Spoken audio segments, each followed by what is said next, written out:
This segment brought to you by Sure Crop, liquid crop nutrition delivered right to your farm. So this slide summarizes what we've heard from and what we've gleaned from that FOIA information, as well as what we've heard from our members.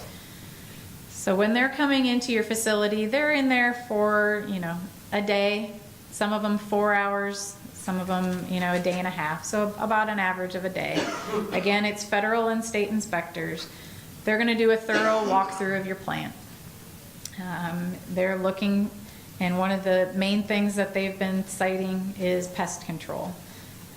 So they're looking at cleanliness of the facility, both inside and out, and documenting any pest activity that they see, spillage, piling. There's been another citation for, having in your warehouse, having your pallets too close to the wall, move them 18 inches away, those kind of things.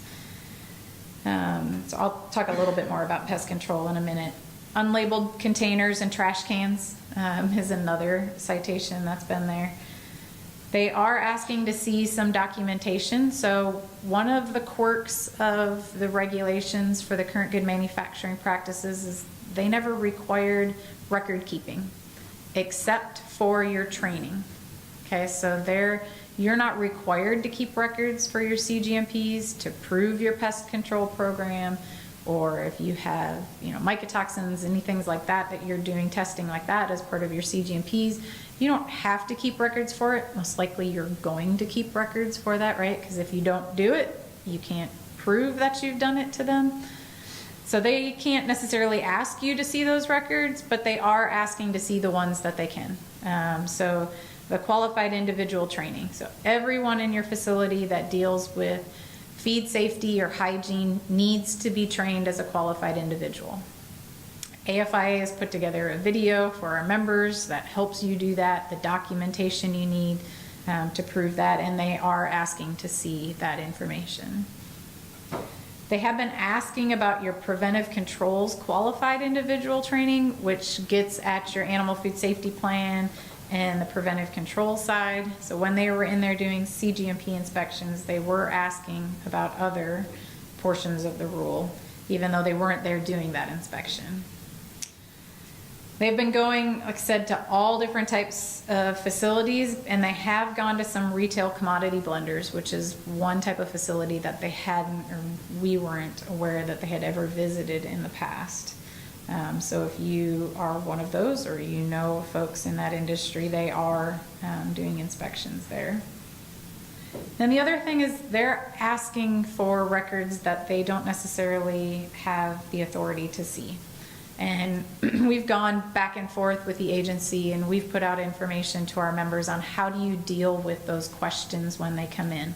So they've asked to see your recipes, or they've asked volume of product that you produce in the mill. One of the other ones they've asked about is complaint files.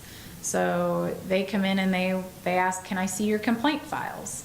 And they have no authority to see that if you are not manufacturing a medicated feed. If you're manufacturing a medicated feed, then they have the ability to see that for the medicated article itself. But if you're not manufacturing medicated feed, there is no authority under the CGMPs or FSMA for them to see your complaint files. But that's part of their standard operating procedure as inspectors, to come in and ask for that information. They say it helps give them the lay of the land in your facility, what issues you might be having, areas that they would want to look into further while they're there. But make sure your people are familiar with the rule, what your requirements are, what they have authority to see. I mean, that's the best way to prepare. And then tell your story. Our industry has been producing safe feed and pet food and ingredients for years. We just maybe haven't called them current good manufacturing practices, or maybe wasn't in the FSMA language of a food safety plan. But you guys have been doing it. Just be prepared to tell your story and show off your facility.